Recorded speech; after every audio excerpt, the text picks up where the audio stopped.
પાકિસ્તાનમાં મોંઘવારી ફટાફટ વધી રહી છે.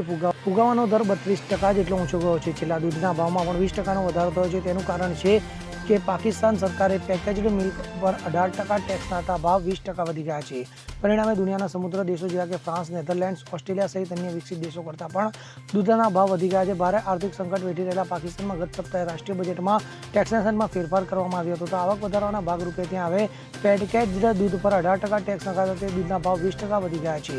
નેધરલેન્ડના પાટનગર આમ્સ્ટરડામમાં 1 લીટર દૂધની કિંમત $1.29 છે, તો પેરિસમાં $1.23 અને ઓસ્ટ્રેલિયાના પાટનગર મેલબોર્નમાં 1 લીટર દૂધની કિંમત $1.08 છે, જ્યારે કરાચીમાં 1 લીટર દૂધ માટે $1.33 જે 370 પાકિસ્તાન રૂપિયા ચૂકવવા પડે છે. આ નવો ટેક્સ લગાડાય પહેલા પાકિસ્તાનમાં દૂધની કિંમત વિયેતનામ અને નાઇજીરિયા જેવા વિકાસશીલ દેશો બરાબર હતી, પરંતુ નવા ટેક્સને લીધે કિંમતમાં 25% વધારો થઈ ગયો છે.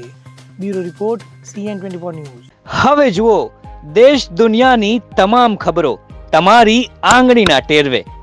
ઉઠાવો મોબાઈલ અને Google Play Store પરથી ડાઉનલોડ કરો અમારી CN24 ન્યૂઝ મોબાઈલ એપ.